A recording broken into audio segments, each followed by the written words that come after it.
Hello friends, आज की इस वीडियो में हम क्लास 11th के इतिहास बुक के पार्ट 3 यायावर साम्राज्य के नोट्स को पढ़ेंगे और इसके साथ साथ इसके जो मोस्ट इम्पॉर्टेंट क्वेश्चन होते हैं और जो एमसीक्यू होते हैं वही मैं आपको बताते चलूँगा। तो इस वीडियो के बाद आपको इस चैप्टर के बारे में और कुछ पढ़ने या देखने या कोई किसी वीडियो को देखने की कोई ज़रूरत नहीं है। इसमें हर एक टॉपिक का कवर हो जाएगा और इस चैप्टर से अगर कोई भी क्वेश्चन आता है वो सब आप बना ले जाओगे। इस बात की गारंटी मैं देता हूँ आपको। चलिए चैप्टर को शुरू करते हैं। तो चैप्टर का नाम है यायावर साम्राज्य। आपको याद रखना है यायावर मतलब होता है घुमक्कड़, मतलब जो एक स्थान से दूसरे स्थान की ओर घूमते रहते हैं, यानी कि प्रवास करते रहते हैं। और साम्राज्य होता है कि किसी एक स्थान पे किसी राजा या किसी शासक का जो राज्य स्थापित होता है उसे साम्राज्य कहते हैं।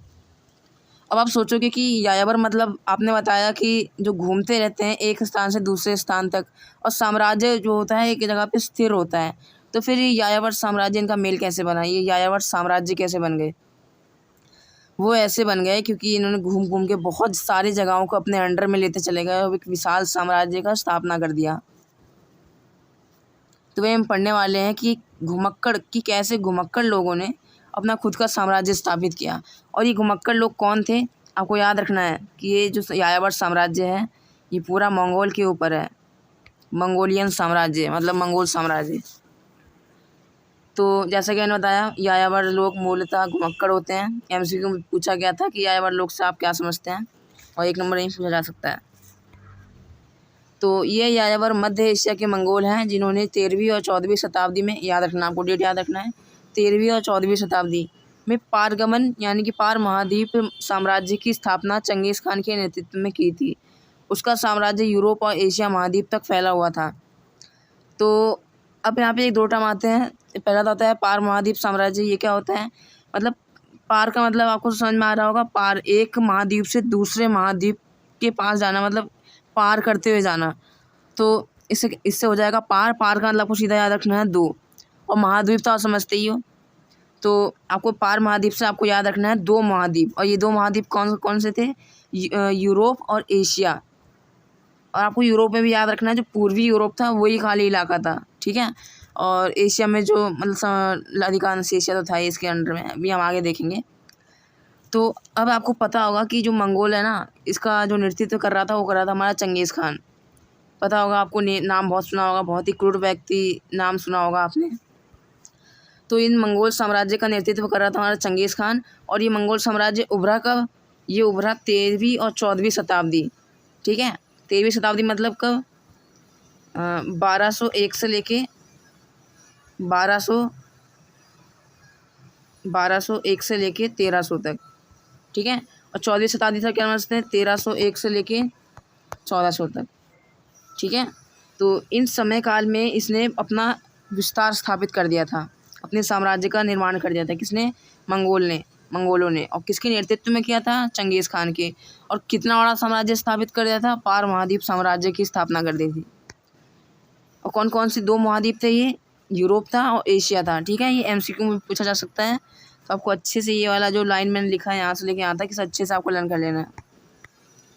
फिर हम देखते हैं मंगोलियाई यायावर समाज के विषय में जानकारी के स्रोत। अब आपको पता है कि अभी पिछले 2 पार्ट में हमने देखा कि इसमें जानकारी के स्रोत होते हैं। हर एक साम्राज्य के बारे में, इतिहास में हर एक चीज़ के स्रोत होता है कि वो उसकी जानकारी हमें मिल कहाँ से रही है आखिरकार। तो ऐसे ही मंगोल साम्राज्य था, जो यायावर साम्राज्य थे, इनके जो जानकारी के स्रोत है वो हमें कैसे मिलते हैं, तो देख लेते हैं।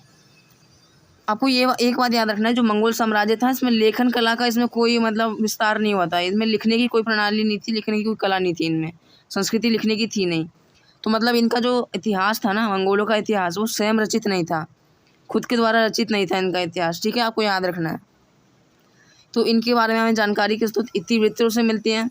मतलब मान लो आप रह रहे हो मंगोल साम्राज्य में और अपने आप से ही आप लिखे जा रहे हो, और जो व्यापारी यात्री होते थे उन सब ने जो लिखा उन्हें इतिवृत्तों कहा जाता था, इतिवृत्तों, ठीक है।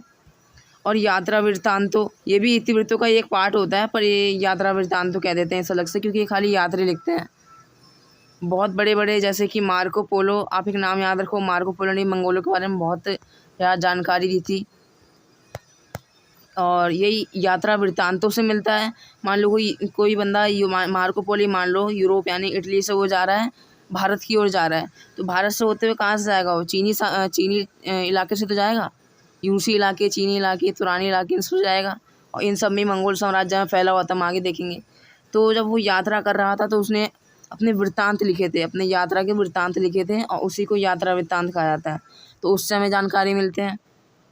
और नगरीय साहित्यकारों के दस्तावेजों से, मंगोलों ने जहाँ जहाँ जिन जिन नगरों में अपना राज्य स्थापित किया था, वहाँ के जो साहित्यकार थे, जो लेखक थे, उन्होंने अपने दस्तावेजों में लिखा था।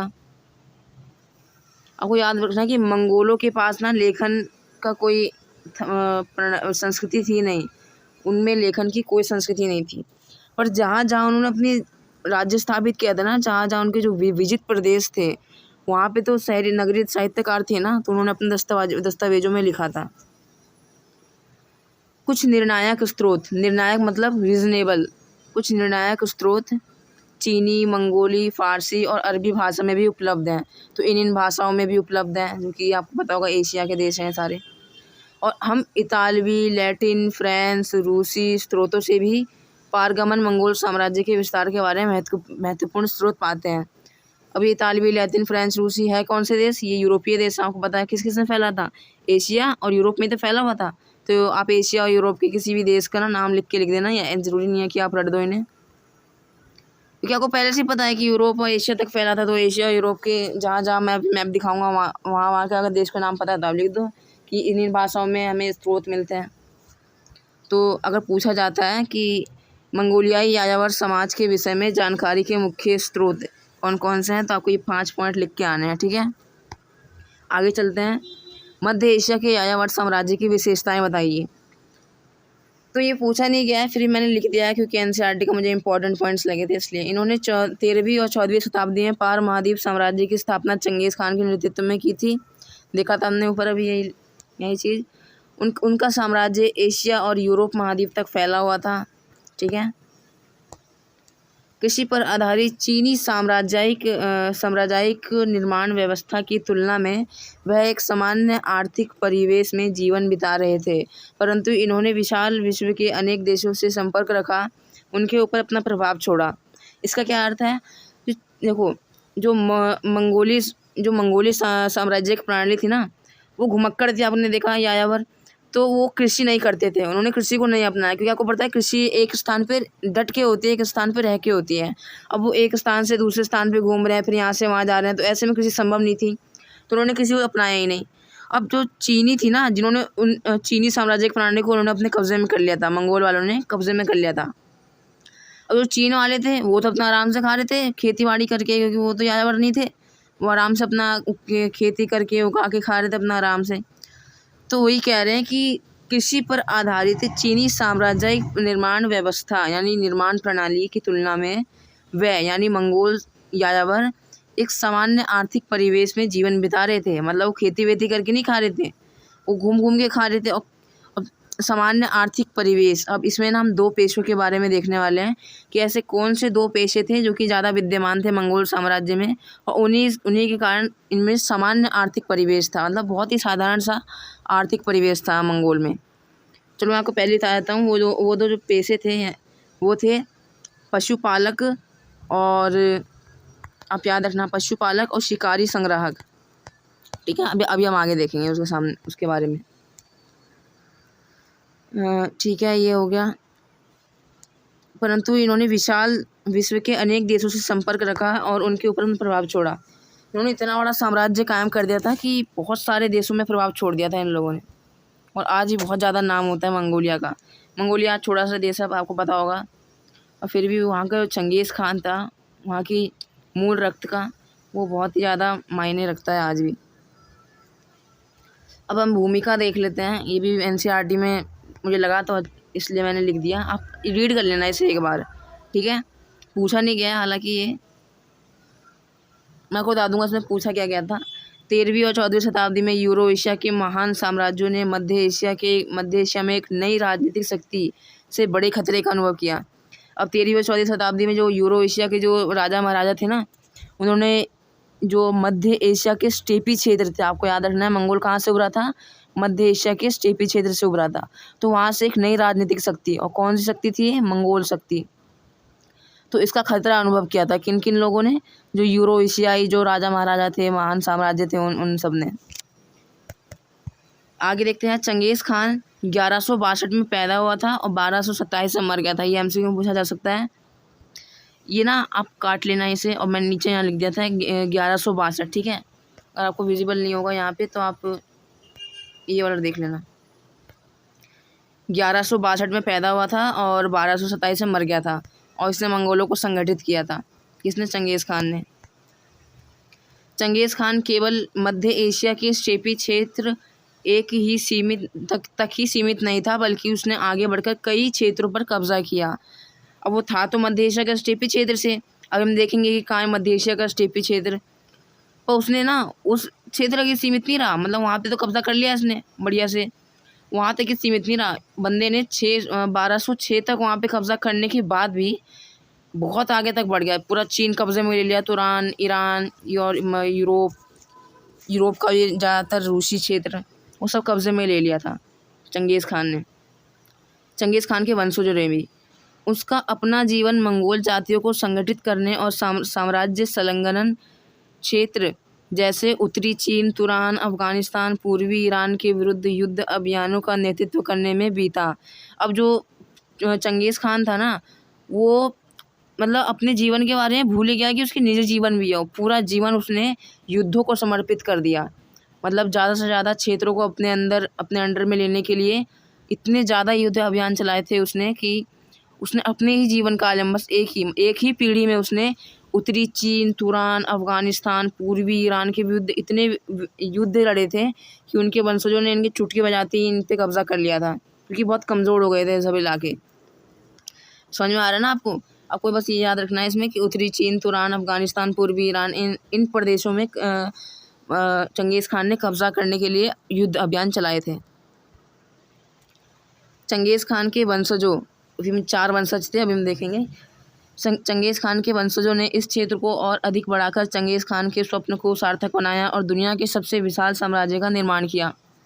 अब इसने तो क्या किया, युद्ध अभियान लड़े और इन क्षेत्रों को कमज़ोर कर दिया। असली काम इनके वंशजों ने किया था, मतलब लूट भी लिया था, चंगेज़ खान ने अपने अंडर में भी कर लिया था, पर चंगेज़ खानों ने इस क्षेत्र को और ज़्यादा विकसित किया था इनके वंशजों ने चंगेज़ खान की, और अपने क्षेत्र को और अधिक बढ़ाया था। वो तो पता ही है साम्राज्य में क्या होता है, जितना साम्राज्य बड़ा हो सके करते रहते हैं राजा महाराजा।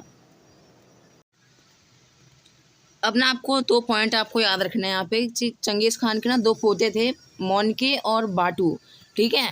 तो मोनके ने क्या किया था, पहले बात तो ये शासन में कब से कब तक रहा था, 1251 से लेकर 1260 तक शासन में रहा था, ठीक है। और इसने क्या किया था कि जो फ्रांस का जो शासक था ना, लुई नौवा, आपको पता होगा फ्रांसीसी क्रांति आने पड़ा होगा कि लुई 17 को हरा दिया था ये क्रांति करके। तो जो लुई नौवा था ना, आप मान लो बहुत पहले की बात, 13वीं-14वीं शताब्दी की बात हो रही है। तो लुई नौवे के बंदे ने चेतावनी दे दी थी, किसने? मोनके ने, जो उसका पोता था चंगेज़ खान का। और दूसरे पोते जो इसका नाम था बाटू, जो कि शासन में रहा था 1236 से लेकर 1241 तक।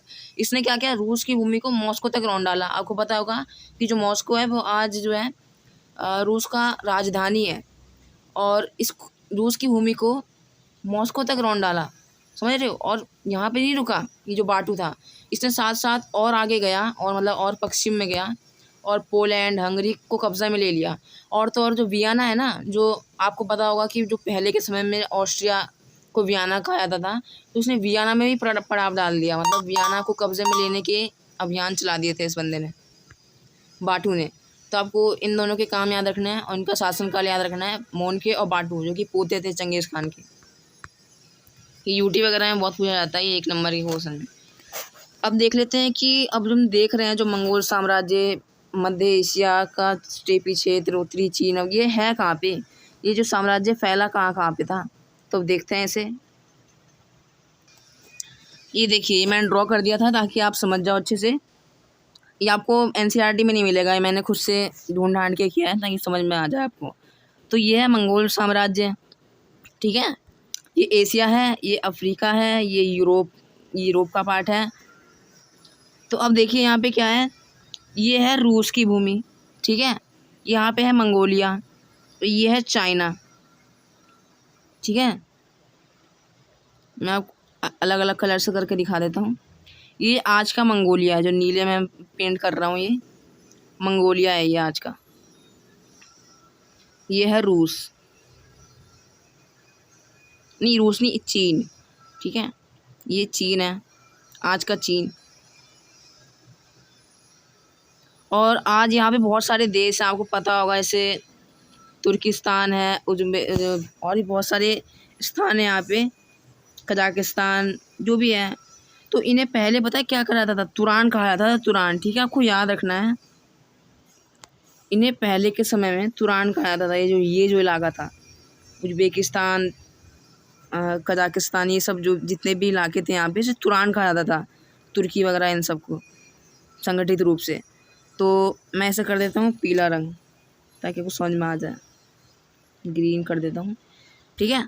और ये था पूर्वी ईरान का इलाका, जो आज का पाकिस्तान और अफ़गानिस्तान, समझ में आ रहा है ना आपको? नहीं, अफ़गानिस्तान नहीं, और अलग है, पाकिस्तान भी अलग है। जो पूर्वी ईरान में आता था, एक तो मेसोपोटामिया का क्षेत्र और एक पूरा ईरानी साम्राज्य, देखा होगा आपने पिछले अध्याय में। तो और ये रूस की भूमि है, मॉस्को तक हमने ऊपर देखा खदेड़ दिया था, किसने? बाटू ने। ये रूस की भूमि है। और ये जो इलाका ना, ये भी तुरान का हिस्सा है, ठीक है, आपको याद रखना है। कैस्पियन सी के उस पार, मतलब ये कैस्पियन सी है, देखिए ये कैस्पियन सी है, कैस्पियन सी के इस पार भी तुरानी इलाका है, तुरान कहा जाता था यहाँ के, तुर्की, सीरिया, इन सबको, ठीक है। और अफ़गानिस्तान है, ये है अफ़गानिस्तान। अब देखते हैं, तो हमने ऊपर किस किस जगह पे देखा था? शुरुआत इस मंगोल साम्राज्य की कहाँ से हुई थी? बताइए कहाँ से हुई थी, पहले सोचिए मन में। शुरुआत हुई थी मध्य एशिया के स्टेपी क्षेत्र से, और ये कहाँ पे था? ये था आज के मंगोलिया में, ठीक है, इस जगह पे था, इस जगह पे। ये जो है ना, जो आज का मंगोलिया है, इसे मध्य एशिया का स्टेपी क्षेत्र कहा जाता था पहले। बड़े बड़े घास के मैदान होते थे यहाँ पे, शुरुआत यहीं से हुई थी, तभी आज आप देखोगे इस क्षेत्र का नाम मंगोलिया रख दिया गया है। और फैलते फैलते कहाँ गया ये? चंगेज़ खान ने 1206 तक तो इस पूरे क्षेत्र को अपने कब्जे में ले लिया था। ध्यान से सुनना, चंगेज़ खान ने मंगोलों का संगठन करके इस क्षेत्र को अपने में कब्जे में ले लिया था। फिर इस क्षेत्र में इसने कब्जे में लिया था, 1206 के बाद युद्ध अभियानों में इस क्षेत्र को अपने कब्जे में लेता चला गया था, और लेते लेते लेते लेते यहाँ तक आ गया था, ठीक है। पूरा चीन अपने अंडर में ले लिया था, जो पूर्वी चीन था अपने अंडर में ले लिया था पूरा। और ये जो है ना, अपने ही कार्यकाल में इसको अंडर में ले लिया, इसको और इसको, ये पूरा इलाका चंगेज़ खान ने धीरे धीरे करके अपने अंडर में ले लिया था, ठीक है। और इसे फिर क्या क्या कहा जाता था? रूस, यहाँ पे मध्य एशिया का स्टेपी क्षेत्र, चीन, तुरान, अफ़गानिस्तान, ईरान, और यही तुरान का हिस्सा, ठीक है। तो आपको पूरा मैप आपको ना मेमोराइज़ करते हुए चलना है, ये ना एग्ज़ाम में पूछा जाता है। और आप सोचोगे नहीं, 2 नंबर 3 नंबर में इतने बड़े बड़े मैप पूछते हैं, आपको पता नहीं होगा। आपको अच्छे से याद कर लेना, ये तुरान है, ये पूर्वी ईरान है, अफ़गानिस्तान है, ये उत्तरी चीन है, उत्तरी चीन को अपने कब्जे में लिया था। मध्य एशिया का स्टेपी क्षेत्र आपको अच्छे से याद कर लेना है कि ये बहुत बार आया है इस चैप्टर में। मध्य एशिया, आप मान सकते हो उसका जो ओरिजिन पॉइंट था ना मंगोलों का, यही था मध्य एशिया का स्टेपी क्षेत्र, ठीक है। और ये मॉस्को, तो ये आपको पूरा अपने मेमोराइज़ कर लेना, अपने दिमाग में अच्छे से मेमोराइज़ करना है, बिल्कुल, ठीक है। आगे चलते हैं, मैं पेन का कलर चेंज कर लेता हूँ। अब देखते हैं मंगोल की सामाजिक स्थिति और राजनीतिक पृष्ठभूमि। तो इस पे ना क्वेश्चन पता है कैसे बनता है? ये देखो मैंने क्वेश्चन लिख दिया 5 नंबर का। मंगोलों की सामाजिक स्थिति का उल्लेख कीजिए, 5 नंबर का क्वेश्चन है ये, पूछा जाता है, ये बहुत इम्पोर्टेंट। तो मंगोल साम्राज्य में विविध जनसमुदाय के लोग रहते थे, और जो कि भाषागत समानता से आपस में जुड़े हुए थे। या आपको ये हाईलाइटेड पॉइंट याद करना है, विविध जनसमुदाय और भाषागत समानता से, आप मतलब इनमें ना भाषा सेम थी, सभी लोगों में सेम नहीं थी, पर ज़्यादातर लोग एक ही भाषा बोलते थे। बहुत सारे भाषा वाले लोग थे यहाँ पे, तो भाषागत समानता थी यहाँ पे, ज़्यादातर लोग एक ही भाषा बोलते थे, जो कि मंगोली भाषा थी। बाद में जो है विविधता बढ़ते चली गई, जैसे जैसे और ज़्यादा प्रदेशों पे कब्जा करते चले गए इसके वंशज, तो पर भाषागत समानता थी यहाँ पे ज़्यादातर क्षेत्रों में, ठीक है। और दूसरी सामाजिक स्थिति में आप क्या लिखोगे, दूसरा पॉइंट कि मंगोल साम्राज्य के लोग पशुपालक और शिकारी संग्राहक थे। ये मैंने कहा था ना आपको, इम्पोर्टेंट भी है ये, एमसीक्यू में पूछा गया था ये, तो ये याद रखना है। दो सबसे बड़े मुख्य पेशे थे यहाँ पे, पशुपालक और शिकारी संग्राहक, ठीक है। और यहाँ मैंने आपको लिख दिया है। अगर स्टेपी क्षेत्र, मध्य एशिया का स्टेपी क्षेत्र पूछा जाए तो भी यही है। चारण भूमि भी, जो चारण भूमि है ना वो भी स्टेपी क्षेत्र ही है। जो मध्य एशिया है ना वो भी स्टेपी क्षेत्र ही है। मतलब आप कंफ्यूज ना हो इसलिए मैंने लिख दिया था यहाँ पे। तीसरा पॉइंट आप लिखोगे, पशुपालक घोड़े, भेड़ और ऊँटों को पालते थे। पशुपालक मध्य एशिया के स्टेपी घास के मैदान में रहते थे। वही मध्य एशिया का स्टेपी घास का मैदान बताया था ना आपको, तो ये पशुपालक वगैरह यहाँ रहते थे। और यहाँ छोटे छोटे शिकार उपलब्ध थे। कहाँ पे, मध्य एशिया के स्टेपी घास के मैदान, मतलब रूसी, मंगोलिया, इन सब के इलाकों में। और शिकारी संग्राहक साइबेरियाई वनों में रहते थे। हाईलाइटेड पॉइंट आपको मन में रखना है, दिमाग में रखना है। साइबेरियाई वनों में रहते थे कौन, शिकारी संग्राहक। पशुपालक की तुलना में गरीब थे। जो शिकारी संग्राहक होते थे ना वो पशुपालक की तुलना में गरीब होते थे। और चारण क्षेत्रों में साल की कुछ अवधि में कृषि करना संभव थी, परंतु मंगोलों ने कृषि को अपनाया ही नहीं। फलस्वरूप इन क्षेत्रों में कोई नगर नहीं उभर पाए। तो हुआ क्या, जो चारण क्षेत्र था ना, चारण क्षेत्र में आपको यही याद रखना है कि देखो, चारण क्षेत्र, मध्य एशिया का स्टेपी क्षेत्र, घास के मैदान, सब एक ही चीज़ है, ठीक है, कंफ्यूज नहीं होना। चारण क्षेत्र में साल की कुछ अवधि में कृषि करना संभव थी। कृषि यहाँ पे हो सकती थी, पर मंगोल क्या थे, घुमक्कड़ थे। एक स्थान से दूसरे स्थान में जाने का ज़्यादा शौक था इन्हें, ठीक है। तो खेती तो इनसे होनी से रही, इसलिए इन्होंने खेती को अपनाया ही नहीं। फलस्वरूप यहाँ पे नगर नहीं उभर पाए, क्योंकि आपने मेसोपोटामिया वाले चैप्टर में देखा कि जहाँ कृषि होगी वहीं नगर उभरेंगे, वरना नहीं उभरेंगे। अगला देखते हैं, मंगोल तंबुओं और जरों में रहते थे। जर क्या होते थे, ऐसे लकड़ी का डंडा सा बना देते थे, ऊपर भी लक्कड़ होते थे। आपने देखा होगा यूट्यूब वगैरह पे बनाते हैं आज भी, जो जनजातीय लोग होते हैं वो। तो ऐसे घर टाइप बना लेते थे, झोपड़ी ऐसी चीज़ होती थी। मंगोल तंबुओं और जरों में निवास करते थे। शीतकाल में पशुधन के साथ, मतलब अपने जितने पशु वगैरह थे उनके साथ चारण भूमि की ओर चले जाते थे। चारण भूमि मतलब मध्य एशिया का स्टेपी क्षेत्र। आपदा के समय में पशुधन के लिए वह लूटपाट भी करते थे। मतलब लूटपाट मतलब मारपीट, चोरी चकारी ये सब करते थे आपदा के समय। अक्सर परिवारों के समूह आक्रमण करने के लिए, अपनी रक्षा करने के लिए शक्तिशाली कुलों से मित्रता कर परिसंघ बना लेते थे। मतलब इन पे क्या होता था, जब आपदा आ जाती थी तब आक्रमण होने लगते थे इन पे, क्योंकि लूटपाट का माहौल चल जाता था बिल्कुल। तो इन अपनी रक्षा करने के लिए, और अगर कोई आक्रमण कर रहा है तो उस पर आक्रमण करने के लिए इन्होंने शक्तिशाली कुलों से मित्रता कर ली थी, ठीक है। मित्रता करके परिसंघ बना लिया था, ताकि कोई इनका कुछ भी बाली बाका ना कर सके। वो होता नहीं है, गैंग लेके आएंगे, गैंगस्टर, वही वाला सिस्टम था। तो आपको सामाजिक स्थिति में ये 7 पॉइंट आपको अच्छे से याद कर लेना है। 5 नंबर का क्वेश्चन है, ज़्यादा चांसेस रहते हैं ऐसे आने के। मंगोल और चीनियों के बीच व्यापार और झड़प, ये भी आपको याद रखना है कि इनमें झड़प क्यों हुआ। पहली बात तो व्यापार क्यों हुआ, मंगोल और चीनियों के बीच, ठीक है।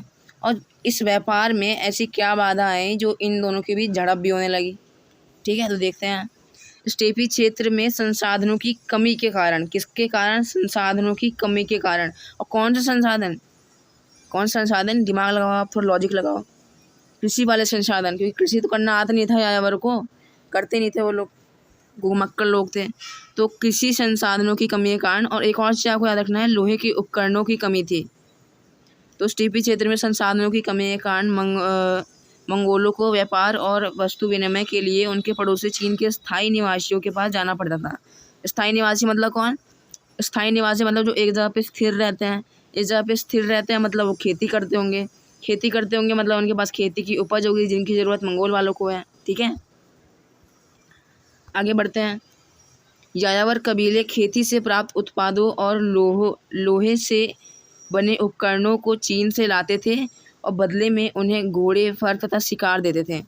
तो क्या वस्तु विनिमय होता था चीन और यायावर कबीलों के बीच, खेती से प्राप्त मतलब फसल वगैरह, लोहे के उपकरण वो चीन से अपने यहाँ लेते थे, और अपना अब देना भी तो है ना कुछ, तो वो फर, घोड़े और जो शिकार होते थे ना, जो साइबेरियाई वनों से लूट के मार के लाते थे, वो उन्हें चीन वालों को दे देते थे।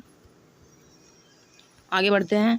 दोनों पक्ष अधिक लाभ प्राप्त करने के लिए सैनिक कार्रवाई पर उतर जाते थे। ठीक है, मतलब अधिक लाभ चाहिए, वो कह रहा अधिक लाभ चाहिए, ये कह रहा अधिक लाभ चाहिए, तो सैनिक कार्रवाई पर उतर जाते थे। कभी कभी लोग व्यापारिक संबंधों को नकार कर केवल लूटपाट करने लगते थे। कभी कभी ना ये छोड़ देते, व्यापार गया तेल लेने, अब तो चलो भाई अब तो मारपीट ही करेंगे, लूटपाट करके जो है लेके आ जाएंगे। तो कभी कभी ऐसा भी होता था। तो इसी कारण से पता है क्या होने लगा था, इन्हीं झड़पों से चीनी स्थायी समाज, क्योंकि चीन वाले तो स्थायी थे ना, वो तो घुमक्कड़ नहीं थे। चीनी स्थायी समाज कमज़ोर पड़ने लगे। मंगोलों ने क्या किया, मंगोलों ने इनकी कृषि अव्यवस्थित कर दी, मतलब इनकी कृषि तहस नहस कर दी लूटपाट करके, और नगरों को लूट लिया, नगरों को भी बर्बाद कर दिया इन्होंने चीन के। ठीक है, तो देख लो ना, ये यायावर लूटपाट करके दूर भाग जाते थे, जिससे उन्हें बहुत कम क्षति होती थी। मतलब लूटपाट करी, बढ़िया तहस नहस बर्बादी फैला के दूर भाग गए। कर लो, बिगाड़ लो, कुछ करना बिगाड़ना है तो ये सिस्टम कर देते हैं ये लोग चीन वालों के साथ। तो चीनी स्थायी समाज कमज़ोर पड़ने लग गया था इससे, इन झड़पों से। तो इसीलिए ना मतलब प्राचीन समय से ही ऐसा होता आ रहा था, इसलिए प्राचीन समय में ही से ही ऐसे ना कदम उठाए गए थे राजा महाराजाओं द्वारा, जिससे कि इनकी जो प्रजा है ना, और इनके जो किसान वगैरह, इनके नगर, इनकी खेती की भूमि, वो सब सुरक्षित रहे। किनसे? मंगोलों से। तो 8वीं शताब्दी ईसा पूर्व से ही चीनी शासकों ने अपनी प्रजा की रक्षा के लिए किलेबंदी करना प्रारंभ कर दिया था। 3वीं शताब्दी ईसा पूर्व से इन किलेबंदियों का एकीकरण सामान्य रक्षात्मक ढांचे के रूप में किया गया, जिसे आज हम चीन की महान दीवार के रूप में जानते हैं। 8वीं शताब्दी ईसा पूर्व से इन लोगों ने किले बनाना शुरू कर दिया, राजा महाराजा ने अपने प्रजा के लिए, ताकि मंगोल उनको जो है मारपीट करके लूटपाट करके ना भाग जाए। और 3वीं शताब्दी ईसा पूर्व से जो भी किले बनाए गए थे उनको जोड़ दिया गया, उनका एकीकरण एक सामान्य रक्षात्मक ढांचे के रूप में किया गया। अब जोड़ के इतनी लंबी दीवार बन जाएगी ये, तो इसे आज के ज़माने में क्या नाम दे दिया गया? चीन की महान दीवार, क्योंकि एक 7 अजूबों में से एक भी आपको पता होगा। तो ये आपने देख लिया कि इनके बीच व्यापार क्यों हुआ, और इनके बीच झड़प होने का मतलब इनके बीच लड़ाई, दंगे फसाद और लूटपाट होने का क्या कारण था, और इसके लिए चीन वालों ने क्या उपाय किए थे। ठीक है, बहुत प्रकार से क्वेश्चन बन सकता है इसके ऊपर, तो मैं आपको सभी बता दिए, और इसमें सभी क्वेश्चन कवर है। अब एक देख लेते हैं भौगोलिक स्थिति, मतलब फिजिकल स्टेट। ठीक है, तो ये पूछा नहीं गया है आज तक एग्ज़ाम में, कभी नहीं पूछा गया, मैंने देख लिया, फिर भी आप एक बार रीड कर लेना कि पश्चिमी भाग में मान लो कि ये है मंगोल साम्राज्य, तो ये हो गया पूर्व, ये हो गया पश्चिम। पश्चिमी भाग में अल्ताई पहाड़ों की बर्फीली चोटियाँ थी। ठीक है, अल्ताई पहाड़ों की, कौन से पहाड़? अल्ताई। दक्षिण में शुष्क गोभी के मरुस्थल थे, शुष्क गोभी के मरुस्थल, जो कि उत्तर और पश्चिम से आने वाली ओनोन और सेलिंगा नदियों के पानी से सिंचित होता था। तो अभी देख लेते हैं, अभी इससे देख लेते हैं, आपको ऊपर समझ नहीं आया होगा कि क्या है ये। दक्षिण में गोभी के मरुस्थल, शुष्क गोभी के मरुस्थल, तो ये है दक्षिणी भाग, और इसमें क्या है? शुष्क गोभी के मरुस्थल। ठीक है, ये मैंने गोभी टाइप बना दिया ताकि आप समझ में आ जाए आपको। तो कोई फ्लो चार्ट आपको याद अपने दिमाग में बैठा लेना है, ताकि आपको ये दोनों पॉइंट याद आ जाए। और इन सिंचित कैसे होते थे? क्योंकि हमने देखा है तो शुष्क है, इनमें तो इनको धूप भी पड़ती रहती है, बारिश होती नहीं है। तो ये सिंचित होते थे 2 नदियों से। उत्तर से आती थी ओनोन, यहाँ ओनोन को उत्तर में लिख लेना, यहाँ थोड़ा दिक्कत हो गई थी, ध्यान नहीं रहा मेरा। और सेलेंगा को पश्चिम में लिख लेना। ठीक है, तो उत्तर से ओनोन नदी आती थी, उससे सिंचित होता था, और पश्चिम से सेलेंगा नदी आती थी, जिससे सिंचित होता था। 2 नदियों से सिंचित होता था, ओनोन और सेलेंगा। ठीक है, और हमने देखा ही कि पश्चिम में अल्ताई के पहाड़ थे, अल्ताई के पहाड़ों की बर्फीली चोटियाँ। तो आपको ये रीड करके चले जाना है एक बार, हालांकि इंपॉर्टेंट नहीं है ये आप ये एक बार ये चार्ट अपने दिमाग में बना के रख लेना एक बार। अब देख लेते हैं, इस क्वेश्चन को हम बाद में देखेंगे, पहले आ जाते हैं यहाँ पे। बर्बर का अर्थ क्या होता है? ये 1 नंबर में बहुत बार पूछा गया, मान के चलो ये पूछा जा ही सकता है, यूटी, मिड टर्म, फाइनल, इनमें से पूछा जा सकता है ये कि बर्बर शब्द से क्या अर्थ था। और किन के लिए प्रयोग किया जाता था? तो बर्बर यूनानी भाषा के बारबरोस, BARAROS, बारबरोस शब्द से उत्पन्न हुआ है। ठीक है, मतलब इसका जो मूल पॉइंट है वो कौन सा शब्द है? बारबरोस। किस भाषा का? यूनानी भाषा का। और ये किन के लिए प्रयोग किया जाता था? इनका तात्पर्य होता था गैर यूनानी लोग। ठीक है, अब यहाँ मैंने ये तो डेफिनेशन हो गई, पर आपको ना मैंने यहाँ पे कुछ समझने के लिए यहाँ लिख दिया है कि बर्बरी क्यों कहा जाता था इन्हें। जो गैर यूनानी लोग होते थे, गैर यूनानी लोग से आप समझ जाओ कि मंगोल वगैरह जो यायावर वगैरह होते थे, तो इनका नाम दिया था यूनान वालों ने। क्यों दिया था? क्योंकि जब ये आते थे ना यूनान में, तो इनकी भाषा उन्हें बर्बर के समान लगती थी। हम बोलते हैं ना बड़बड़ कर मत कम कर, तो ऐसे ही बर्बर के समान रखते थे, इसलिए यूनान वालों ने इनका नाम बर्बर रख दिया। थोड़ी फनी बात भी है, पर अब नाम रख दिया तो रख दिया। तो ठीक है, तो आपको ऐसा डेफिनेशन याद करना है कि बर्बर गैर यूनानी लोगों के लिए प्रयोग किया जाता था और ये बारबरोस से इसका उत्पत्ति हुई है। और अब आगे चलते हैं। चंगेज़ खान का जीवन वृत्त, मतलब जीवन वृत्तांत। इनका जन्म हुआ था 1162 से 1227 तक कार्य, मतलब ये पैदा हुए मर गए, और मंगोलिया में हुआ था। ओनोन नदी के निकट हुआ था। ओनोन नदी हमने देखा था ना, जो कि उत्तर से आती है। पिता येसुजई थे, पिता का नाम येसुजई था। कबीला क्यात कबीला था, जो कि बोर्जुगिद कुल से संबंधित था। ठीक है, ये आपको याद नहीं करना है, ये मतलब एक बार आपको रीड करना है, क्योंकि पूछा नहीं गया आज तक ये। माता ओलून इके, माता का नाम क्या था? ओलून इके, और पत्नी का नाम था बोरटे। ठीक है, तो आप रीड करके चले जाना। पिता का नाम याद कर लेना, येसुजई। ठीक है, पिता का नाम इम्पोर्टेंट है, और इसका जो एक कब मरा कब पैदा हुआ ये इम्पोर्टेंट है। बाकी आप रीड भी करके अच्छे चले जाना, क्या पता पहले के सालों में ना पूछा गया और आप पूछ दें, कुछ भी हो सकता है, इसलिए मैंने अपने नोट्स में डाला है इन्हें। मित्र, 2 मित्र थे इसके, घनिष्ठ मित्र। पहला था बोगुरचू, और दूसरे पे क्वेश्चन बन रखा है 5 नंबर का, आप याद रखना, जमूका। जमूका इसका मित्र भी था और सगा भाई भी था। सगा भाई को आंडा कहते थे। ठीक है, याद रखना, आपको आंडा कहा जाता था। तो सगा भाई भी था और मित्र भी था, घनिष्ठ मित्र वो भी, जमूका। पर बाद में क्या बन गया? ये बाद में इसका शत्रु बन गया। तेमुजिन इसका नाम था, चंगेज़ खान का। तो चंगेज़ खान का शत्रु बन गया था बाद में। देख लो ना, अपने ही गद्दारी करते हैं, ये प्रूफ हो रहा है यहाँ पे। तो चंगेज़ खान का प्रारंभिक नाम तेमुजिन था। ठीक है, आपको याद रखना है, तेमुजिन। 1206 तक उसने अपने शत्रुओं को निर्णायक रूप से पराजित कर दिया और स्टेपी क्षेत्र का सबसे प्रभावशाली व्यक्ति बन गया। 1206 ईस्वी तक उसने क्या किया ना, कि उसके जितने भी शत्रु वगैरह थे जो जमूका वगैरह था, किराइट जो लोग थे, उन सबको पराजित कर दिया, और स्टेपी क्षेत्र यानी जो उसका मंगोलियाई क्षेत्र था, पूरा सबसे ज़्यादा प्रभावशाली शक्तिशाली व्यक्ति बन गया था।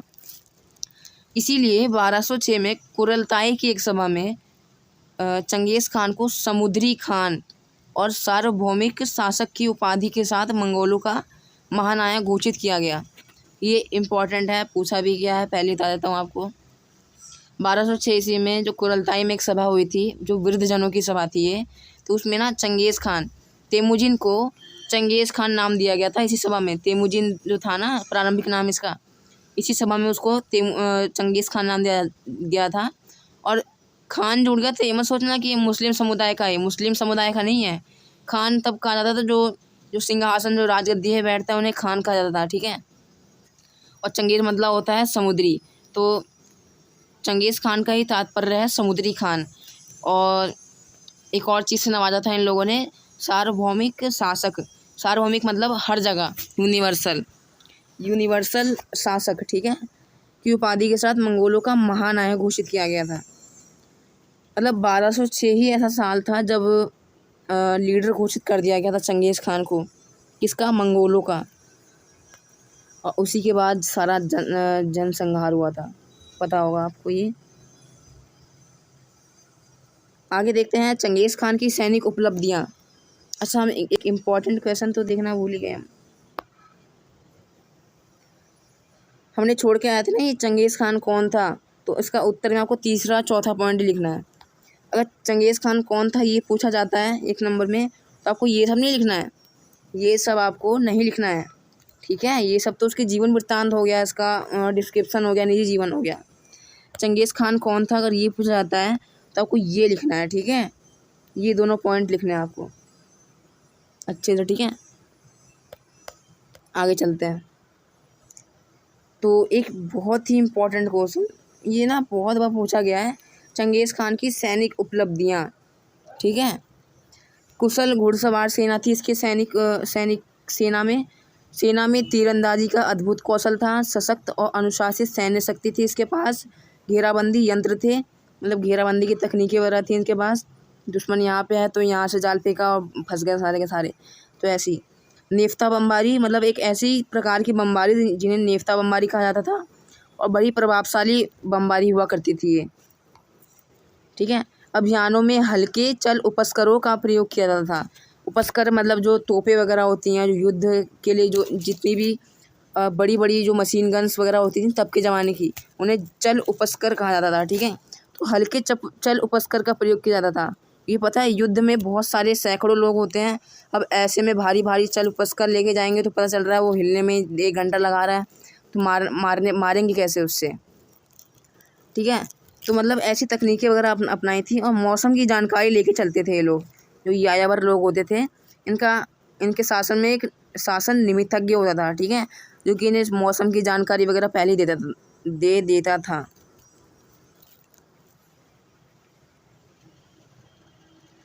तो आपको ये क्वेश्चन अच्छे से याद कर लेना है कि चंगेज़ खान की सैनिक उपलब्धियाँ क्या थी। आगे चलते हैं।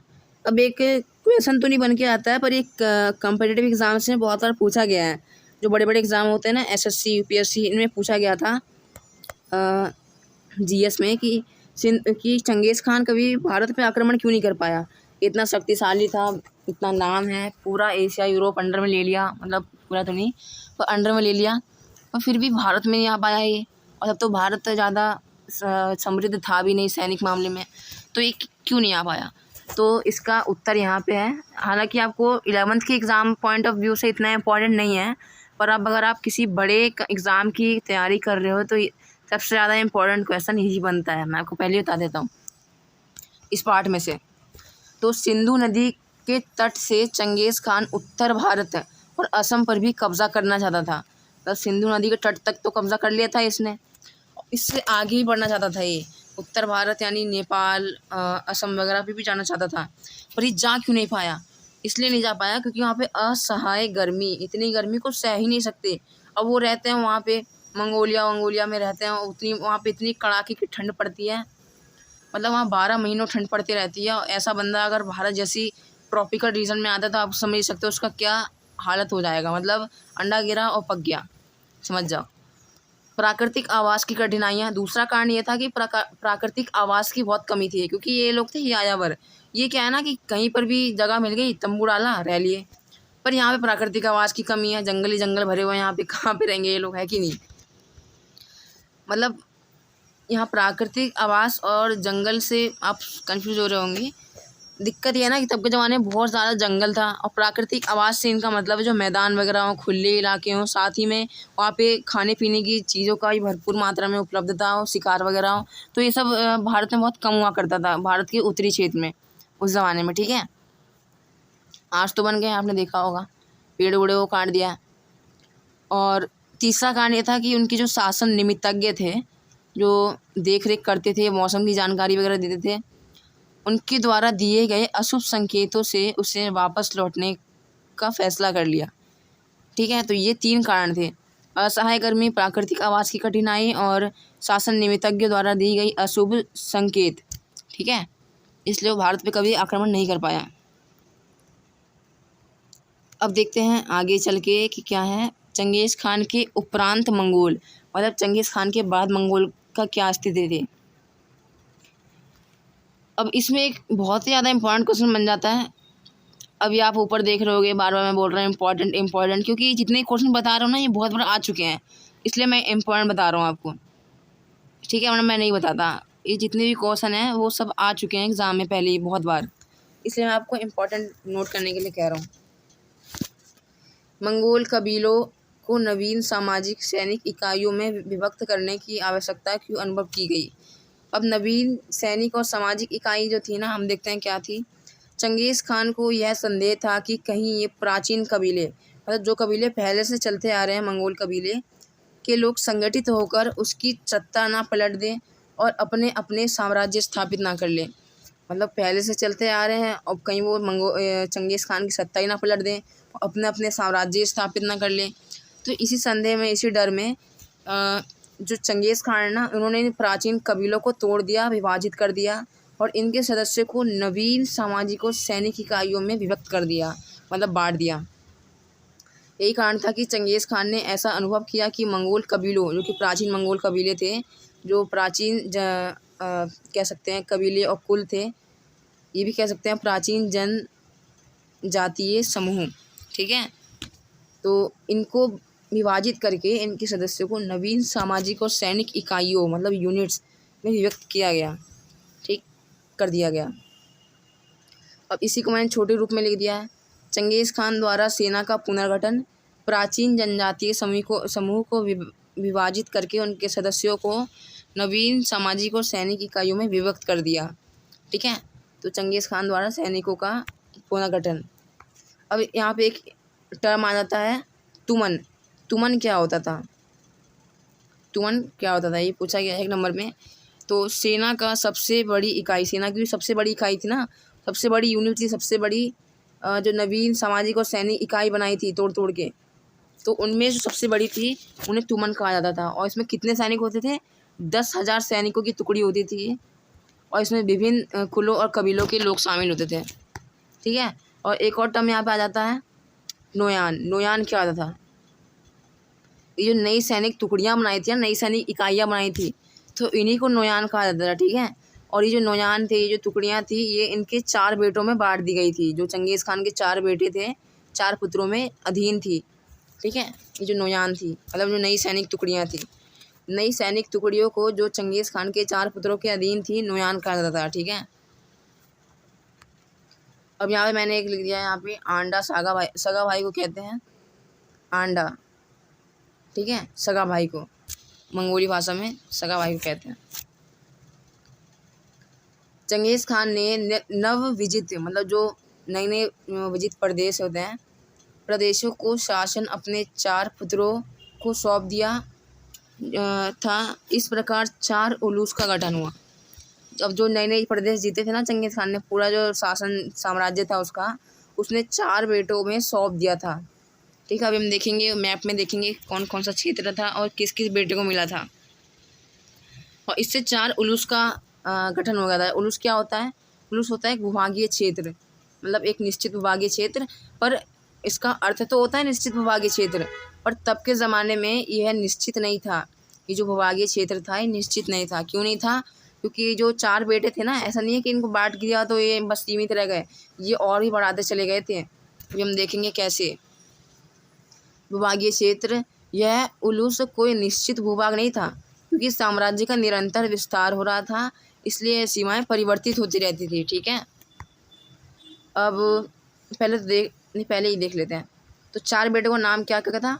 जोची, चगताई, ओगोदेई, तोलोए। ये नाम याद करने में बहुत कठिनाई होती है, मुझे पता है, मैं समझ सकता हूँ आपकी पीड़ा, इसलिए मैंने थोड़ा सा आसान बनाने के लिए एक ट्रिक कर दिया मैंने। जचोत मैंने आपको याद रखने के लिए ट्रिक बना दी है, जचोत, ठीक है। तो सबसे बड़ा बेटा ये था, उससे छोटा, उससे छोटा, उससे छोटा ये। तो ज से आपको याद रखना है जोची, च से चगताई, ओ से ओगोदेई और त से तोलोई, ठीक है। तो ये ट्रिक है। और जोची को कौन सा भाग मिला था? रूसी स्टेपी क्षेत्र। देख लेते हैं मैप के साथ। जोची को भाग मिला था रूसी स्टेपी क्षेत्र, पिंक वाला इलाका। चगताई को मिला था तुरान का स्टेपी क्षेत्र, ये ग्रीन वाला इलाका, ठीक है। ओगोदेई को मिला था महान खान का साम्राज्य, ये वाला इलाका ओगोदेई को, क्योंकि ओगोदेई का विश्वास था चंगेज़ खान को, ओगोदेई पर अपने बेटे में विश्वास था कि ये अगला उत्तराधिकारी बनेगा और मेरे बाद शासन ही यही चलाएगा, इसलिए ज़्यादा इलाका ओगोदेई को ही दिया था चंगेज़ खान ने। और सबसे छोटा बेटा जो तोलोई था, उसे ईरानी इलाका दिया गया था, मतलब ईरानी इलाका दे देता, ठीक है, तो आपको याद रखना है, जोची को रूसी स्टेपी क्षेत्र मिला था, चगताई को तुरानी स्टेपी क्षेत्र मिला था, और ओगोदेई को चंगेज़ खान का अगला उत्तराधिकारी बना था। और राज्याभिषेक के बाद कराकोरम, आपको याद रखना है ये जो राजधानी है ना कराकोरम, ये नई राजधानी बना दी थी बंदे ने, किसने, ओगोदेई ने। कहाँ पे, अपने जो महान खान का साम्राज्य था जो पूर्वी चीन का इलाका था ज़्यादातर, उसमें ये थी यहाँ पे राजधानी। और इसी से ना ज़्यादातर क्षेत्रों पे नियंत्रण रखा जाता था, इस क्षेत्र में, इस क्षेत्र में, इस क्षेत्र में, हर जगह पे नियंत्रण इसी राजधानी से रखा जाता था, कराकोरम। और तोलोई जो था ना सबसे छोटा बेटा, उससे अपनी पैतृक भूमि मंगोलिया मिली थी। तब के ज़माने में ना मंगोलिया ये नहीं था, आपको पता, मंगोलिया तो अभी पहले नाम रख दिया बाद में, जब मंगोल साम्राज्य तहस नहस हो गया। तो ये कहा जाता था कि पैतृक भूमि मंगोलिया ये है पहले, ठीक है। वैसे तो ईरानी साम्राज्य है, पर एनसीईआरटी या मंगोलिया लिख दिया है। आप इतना याद रखना, ये जो ईरान का इलाका है ना, ये तोलोई को मिला था बस। अभी हम देखेंगे कि चलो ये क्षेत्र मिल गया, अच्छी बात है, पर ये गोल्डन हॉर्ड, चगाताई साम्राज्य, महान खान का साम्राज्य, इलखानी साम्राज्य, ये क्या है, अभी हम उससे आगे देखेंगे।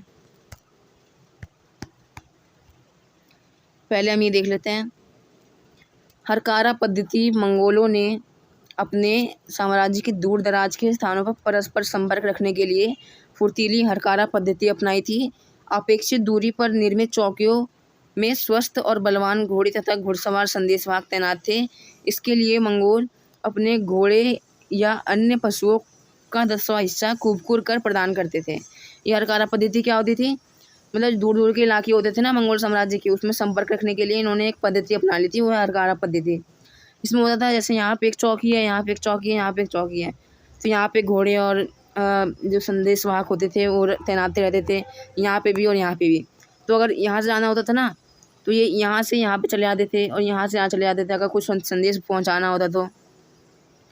और इसके लिए ये प्रबंधन किया कैसे जाता था, इसके लिए मंगोल ना अपने पशुओं और अपने घोड़ों का 10वां हिस्सा, मतलब 1/10 पार्ट जो है देते थे, दान में देते थे, कर के रूप में। और उस कर को क्या कहा जाता था, कुबकुर कर, ठीक है। इसको लिखते हैं कुबकुर कर, ठीक है, मतलब कुबकुर टैक्स। आगे चलते हैं। अब यहाँ पे एक लाइन और लिखी थी, सुरक्षित यात्रा के लिए यात्रियों को पैजा फारसी में और जेरेज मंगोल भाषा में जारी किए जाते थे। ये कोई दस्तावेज वगैरह होते थे, जिसके लिए व्यापारी बाज़नामा कर देते थे। ये इम्पॉर्टेंट नहीं है, फिर भी लाइन लिख दिया मैंने।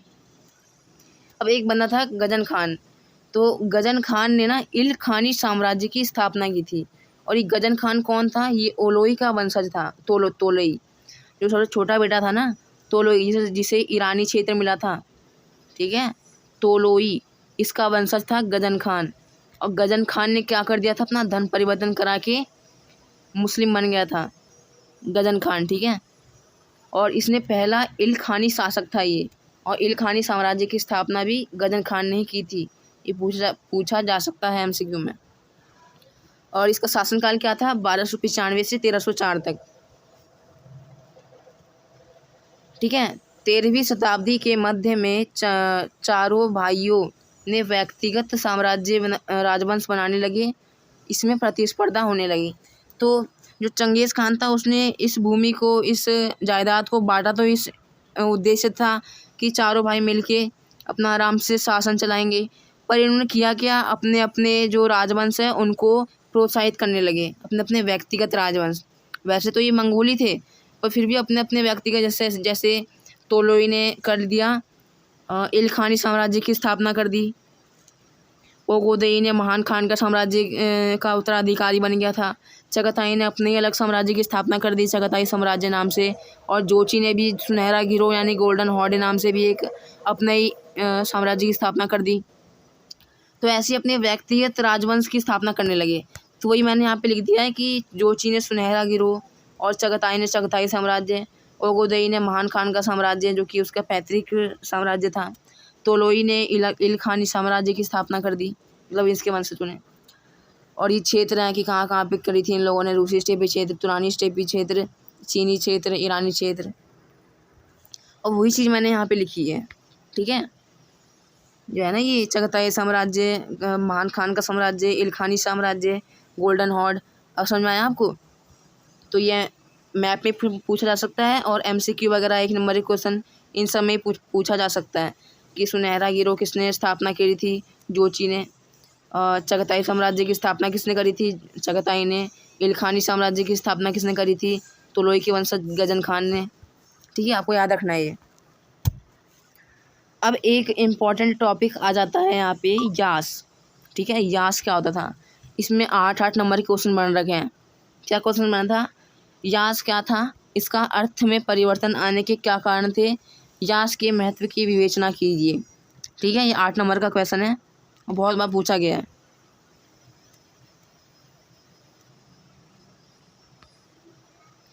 तो यास क्या होता था? यास को प्रारंभिक स्वरूप में यसाक लिखा जाता था। यसाक लिखा जाता था। इसे चंगेज़ खान ने 1200 ईस्वी में कुरिलताई में लागू किया था। इसका अर्थ था विधि संहिता, आज्ञावित व आदेश। इसमें प्रशासनिक विनियम थे, जैसे आखेट, सैन्य और डाक प्रणाली का संगठन। तो इसे लागू किसने किया था? चंगेज़ खान ने। और कब किया था? 1206 ईस्वी में।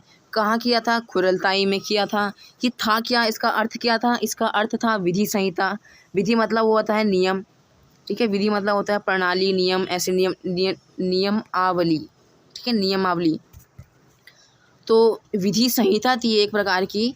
आप अगर शॉर्ट में लिखना चाहो तो, अगर 1 नंबर में पूछा गया तो इतना लिखने की जरूरत नहीं है, आप सीधा सीधा लिख देना कि यास चंगेज़ खान की विधि संहिता थी। ठीक है, तो विधि संहिता और अज्ञापित व आदेश भी कह सकते हैं इसे।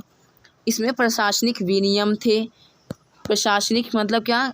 जो अथॉराइज जो चीज़ें होती हैं, जो अपने राज्य के लिए ज़रूरी चीज़ें होती हैं, वैसे नियम इसमें अंकित किए गए थे। किसके द्वारा? चंगेज़ खान के द्वारा।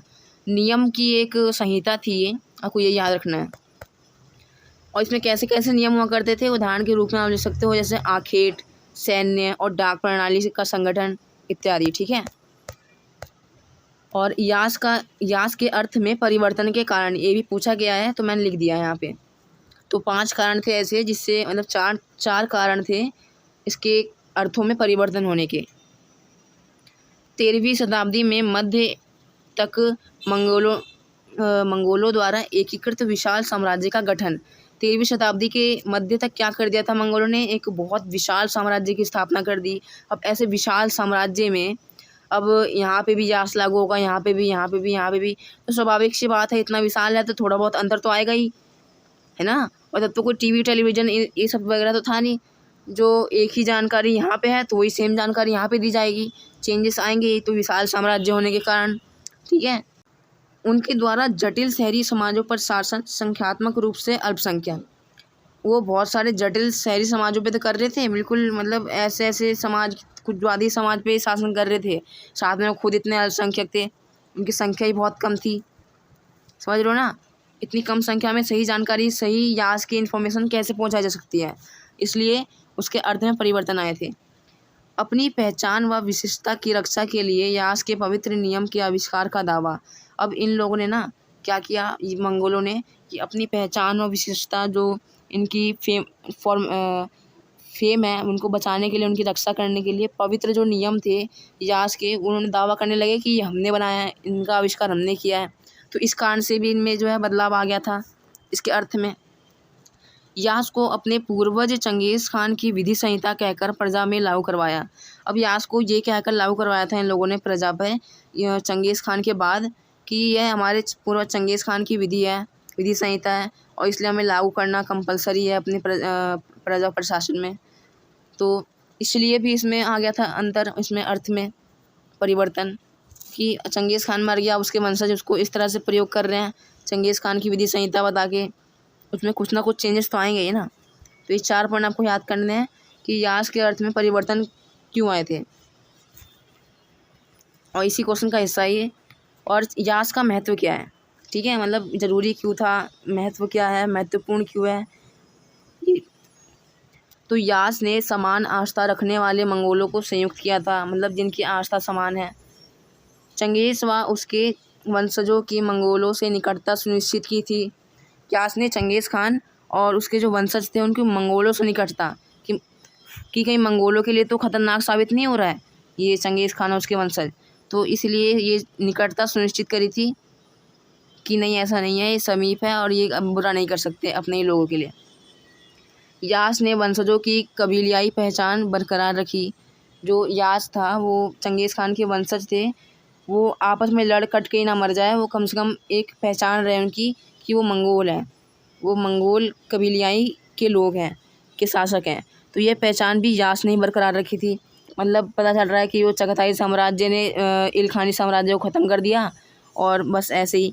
तो ऐसी तकरार इतनी हिंसात्मक रूप से ना फैल जाए, इसलिए यास ने इनकी कबीलियाई पहचान बरकरार रखी थी।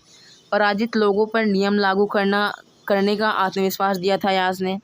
मतलब जिन लोगों पे शासन स्थापित कर रहे थे ना धीरे धीरे करके मंगोल और उनके वंशज, उन पे, अब वो तो सिविलाइज्ड लोग थे, तो उन पे शासन स्थापित करने के लिए कोई एक संहिता तो होनी चाहिए ना, ताकि वो मान जाए, हम बोले वो मान जाए। तो वही काम किया था यास ने। यास चंगेज़ खान की कल्पना शक्ति से प्रेरित था, मतलब उसकी कल्पना शक्ति से पे ही आधारित था चंगेज़ खान की।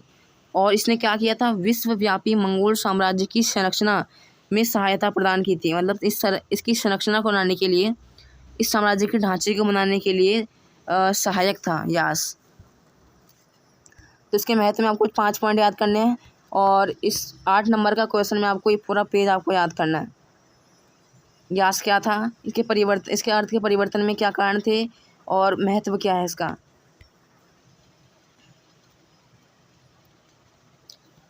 आगे चलते हैं। यहाँ पे मंगोलों के पतन के मूल कारण क्या थे, इम्पॉर्टेंट क्वेश्चन है। उनकी संख्या बहुत कम थी, अल्पसंख्यक थे और अपनी प्रजा के प्रति कम सभ्य थे। मतलब समझ रहे हो ना, अपनी प्रजा के प्रति सभ्य नहीं रहोगे, उनका मार काट करके मार दोगे, उन्हें तबाह कर दोगे, बर्बाद कर दोगे, तो क्या आपको सपोर्ट मिलेगा, नहीं मिलेगा। तो ये कारण था। आपसी विरोध, मतलब वंशजों में लड़ाई होने लगी, पोतों वगैरह में लड़ाई होने लगी। आप और अपनी सभ्यता को विजित देशों की सभ्यता से मिलाना। अब वो है मंगोली सभ्यता के, अब चीन पे वो मंगोली सभ्यता थोपेंगे, उनकी चीनी सभ्यता को हटाकर, तो क्या वो मान जाएंगे, मान तो जाएंगे पर बहुत सीमित समय के लिए, आगे चल के वो विद्रोह तो करेंगे ना। तो ठीक है, 2 कारण ये थे। और मंगोलों द्वारा अन्य धर्म को अपनाया जाना, हमने देखा जो गजन खान था उसने इस्लाम धर्म को अपना लिया था, है ना, और फिर वो अलग हो गया था, मंगोल नहीं रहा था, फिर वो उसने इल्खानी साम्राज्य की स्थापना कर दी अपने अलग से ही। तो ये 3 कारण थे, आपको याद कर लेना है। और एक बहुत ज़्यादा इम्पोर्टेंट क्वेश्चन है कि शासक के रूप में चंगेज़ खान की उपलब्धियाँ, शासक के रूप में चंगेज़ खान की उपलब्धियाँ। अब इसका देखो कैसे कैसे पूछा जाता है।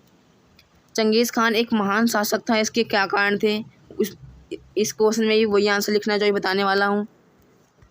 और चंगेज़ खान और मंगोलों का विश्व इतिहास में क्या स्थान था, इसमें आपको यही आंसर लिखना है। मंगोलों को संगठित किया, कबीलियाई लड़ाई लड़ी और चीनी शोषण से मुक्ति दिलवाई, विशाल सेना का संगठन स्थापित किया, फुर्तीली हरकारा पद्धति अपना ली, व्यापार के रास्ते एवं बाज़ारों का पुनर्गठन किया, बहुजातीय, बहुभाषीय और बहुधार्मिक समाज का निर्माण किया, पार महाद्वीप साम्राज्य की स्थापना करी। तो आपको ये 7 पॉइंट आपको याद करने हैं अच्छे से, बहुत तरह से पूछा जाता है। और आप मान लो इस पार्ट से कोई क्वेश्चन आ गया और आप उसका आंसर नहीं दे पा रहे हो, तब भी आप ये 7 पॉइंट लिख के आ जाओ, गारंटेड है कि उसमें 5 में से 4 नंबर आपको मिल ही जाएंगे। ये ऑलराउंडर क्वेश्चन है, क्योंकि इस पार्ट का ऑलराउंडर क्वेश्चन मैं कहता हूँ इस क्वेश्चन को, इस आंसर को, ठीक है। अब देख लेते हैं जो आज की मंगोलियाई स्थिति है ना, वो कैसी है। तो आज मंगोलिया एक स्वतंत्र राष्ट्र है और इसमें चंगेज़ खान को एक महान राष्ट्र नायक के रूप में मान्यता प्राप्त है।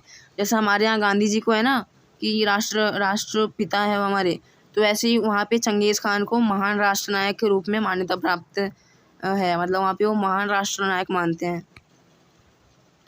अब कुछ क्वेश्चन देख लेते हैं जो कि इम्पोर्टेंट है और एनसीईआरटी में नहीं दिए गए, आपको पता है एनसीईआरटी धोखेबाज होती है, बहुत सारे क्वेश्चन होती ही नहीं है उसमें, और क्वेश्चन और एग्ज़ाम में आ जाते हैं फिर वो, और फिर हम सोचते हैं यार मैं तो एनसीईआरटी पढ़ के गया था और ये क्वेश्चन तो मुझे लग रहा है ऑफ टॉपिक है, कहीं मेरी पढ़ने में गलती नहीं है।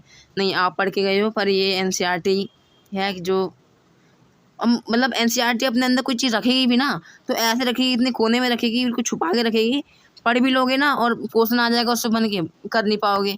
मैं समझ सकता हूँ आपकी बात, मतलब आपकी दिक्कतें, क्योंकि मैं भी स्टूडेंट हूँ, तो इसलिए मैंने क्वेश्चन ही बना के दे दिया है कि अब पूछ लो, कहीं से ही पूछ लो। एनसीईआरटी पढ़ने की जरूरत ही नहीं है आपको। इसके बाद ये नोट्स कर लो, सब कुछ पूरा कंप्लीट अच्छे से नोट कर लिया ना आपने, 4-5 बार रिवीजन कर लिया, मैं गारंटी दे रहा हूँ 10 नंबर का क्वेश्चन आएगा ना, 10 में से 10 नंबर ले जाओगे आप इस पार्ट में से। तो यही है, विजित प्रदेशों के लोगों को अपने यायावर शासकों से कोई लगाव नहीं था।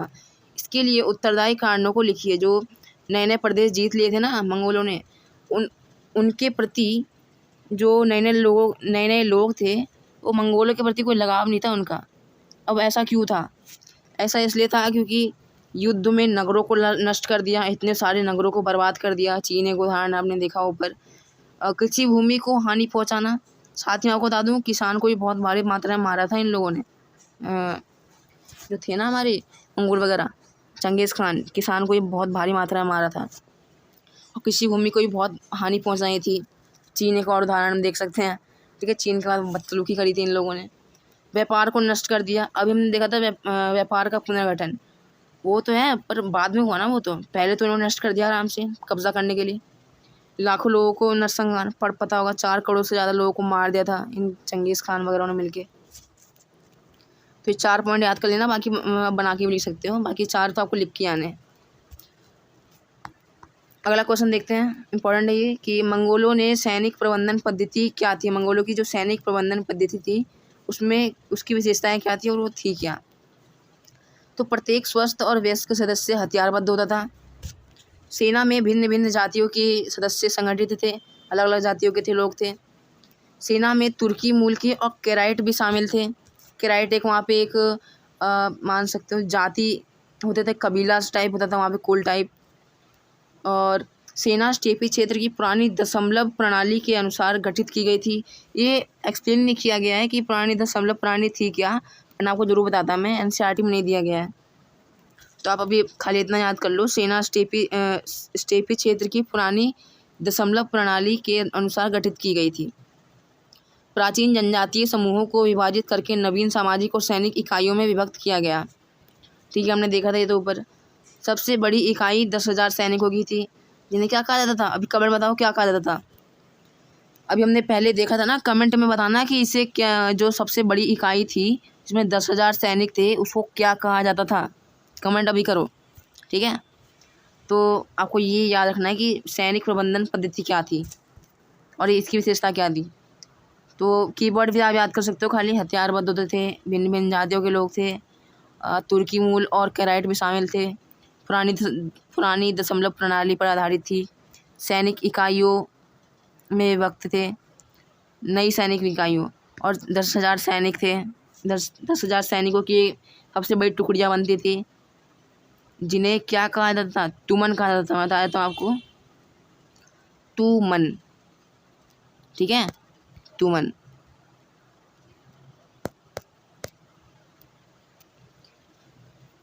अब आपको एक डेट याद रखनी है, 1220 ईस्वी, जिसमें ना मंगोलों ने बुखारा पे कब्जा कर लिया था। बुखारा एक जगह का नाम है। तो 1220 ईस्वी में मंगोलों ने बुखारा पर कब्जा कर लिया था, ठीक है। एमसीक्यू में पूछा जा सकता है। अब एक क्वेश्चन पूछा जा सकता है कि जमुका कौन था। हमने देखा था दोस्त था इसका, सगा भाई था और धोखा दे देता इसने, मतलब शत्रु बन गया था। तो चंगेज़ खान ने जमुका को परास्त करने के लिए कौन सी नीति अपनाई। तो कौन सी नीति अपनाई थी। जमुका चंगेज़ खान का सगा भाई था, जो कि प्रारंभ से उसका विश्वसनीय मित्र था, परंतु बाद में वह शत्रु बन गया उसका, ठीक है। और परास्त करने के लिए क्या नीति अपनाई थी चंगेज़ खान ने। 1180 और 1190 के दशकों में उसने ओंग खान, याद रखना, ओंग खान से मित्रता कर ली थी। तेमुजिन ने ओंग खान से मित्रता कर ली थी ताकि वह जमुका को पराजित कर सके। 1206 ईस्वी कब किया पराजित। 1206 ईस्वी में उसने जमुका को पराजित कर दिया, मतलब हरा दिया। तो अब आपको ये पूरा याद करने से अच्छा है कि ये मैंने आप फ्लो चार्ट बना दिया है बहुत दिमाग लगा के, तो आप ये अच्छे से देख लो इस फ्लो चार्ट को। मतलब फ्लो तो नहीं कहूँगा मैं, ऐसे छोटे से कार्टून टाइप को, स्टिकमैन कार्टून टाइप को देख लो, आपको याद रहेगा ये क्वेश्चन कि जमुका को पराजित करने के लिए क्या नीति अपनाई थी चंगेज़ खान ने, तेमुजिन ने। तो ये है तेमुजिन और ये है जमुका। इसकी स्माइल देख सकता है, कितनी इविल स्माइल है। इसकी स्माइल देखो, जमुका की स्माइल, ठीक है।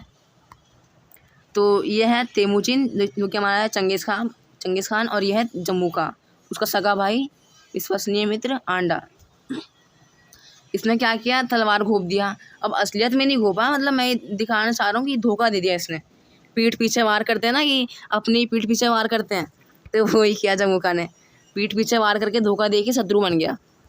अब तेमुजिन गया अपने मित्रता करने किस बंदे से, ओम खान से। अब ओम खान देखो यहाँ बैठा हुआ है राजगद्दी पे, ताज पहना हुआ है, मतलब मैंने दिखाया है। तो तेमुजिन गया मित्रता करने ओम खान से, ठीक है। बंदे ने सुनी बात, भाई क्या क्या है, मित्रता कर ली बंदे ने तेमुजिन से। फिर देखो तेमुजिन और ओम खान अपने सारे चेले चपाटों सैनिकों के साथ गए। और ये देखो ये जमुका है, अकेला पड़ गया बेचारा। ये पसीने वाली बूंद नहीं होती है, वो है जो अकेला पड़ गया, तीर आ रहे हैं इसके सामने और हार गया ये, ठीक है। उम्मीद आपको ये फ्लो चार्ट समझ में आ गया होगा, अच्छे से देख लो इसे, क्वेश्चन याद हो जाएगा आपको एक। अब इस चैप्टर के लास्ट क्वेश्चन पे आते हैं हम। मंगोलों के इतिहास पर विश्वास ना करने का क्या कारण है। मतलब ऐसा क्यों कहा जाता है कि जो मंगोलिया के बारे में जानकारी मिली है ना हमें, वो इतनी पर्याप्त नहीं है कि हम उस पर विश्वास कर लें, और ऐसी जानकारी मिली है जिससे कि जो इतिहासकार हैं खुद कन्फ्यूज हो जाते हैं कि ये क्या है। एक जानकारी कह रही है कि मंगोल जो चंगेज़ खान है और जो उसके वंशज हैं वो बहुत अच्छे लोग थे, और एक जानकारी जो स्रोत मिला है उनसे पता चलता है कि लाखों लोगों का नरसंहार किया था। तो इसके जो इतिहास पर विश्वास ना करने के क्या क्या कारण थे, तो देखते हैं। ये 5 कारण थे। मंगोलों का इतिहास स्वयं रचित नहीं था। हमने शुरुआत में देखा था कि इनका जो इतिहास था ना, वह स्वयं रचित इतिहास नहीं था। मतलब इनमें तो लेखन संस्कृति थी नहीं, तो ये खुद से तो लिखते थे नहीं, तो कहाँ से आता था ये। स्वयं रचित इतिहास नहीं था, खुद के द्वारा बनाया गया खुद का इतिहास नहीं था। तो जानकारी के स्रोत मुख्यतः इतिवृत्त, यात्रा वृत्तांत और नगरीय साहित्यकारों के दस्तावेजों से मिलते थे, ठीक है। खुद से नहीं लिखते थे ये लोग। ये यात्रा वृत्तांत, इतिवृत्त और नगरीय साहित्यकार, उनके दस्तावेजों से इनकी जानकारी मिली है हमें। अब लेखकों की यायावरी जीवन की जानकारी पक्षपातपूर्ण थी। अब जो लेखकों की हमें जो मिली है ना, जो जानकारी मिली है, उसमें जो लेखकों ने यायावरी जीवन यानी मंगोलों की पक्ष में लिख रखा है, पक्षपातपूर्ण कर रखा है। अब ऐसा क्या कारण बताया जाता है कि अनेक लेखक मंगोल आश्रय पर निर्भर थे, इसलिए वर्णन सहानुभूतिपूर्ण रहा, मतलब दयापूर्ण रहा उनके प्रति। अब ये बताया जाता है ना कि जो लेखक वगैरह थे ना, ये इनके अंडर में काम करते थे और इनके ही आश्रय पर निर्भर थे, समझ रहे हो। और मतलब समझ रहे हो, इन पर डिपेंड थे मंगोलों पे। अब ऐसे में आप किसी बंदे पे डिपेंड हो, मान लो आप किसी बंदे पे डिपेंड हो और आप उसके बारे में कुछ उल्टा सीधा लिख सकते हो, भले आपको पता है कि वो बंदा बहुत बुरा है, बहुत ही क्रूर आदमी है, फिर भी वो आपको खाना पानी दे रहा है, आपको परिवार को पाल रहा है, तो आप क्या उसके बारे में बुरा लिख सकते हो?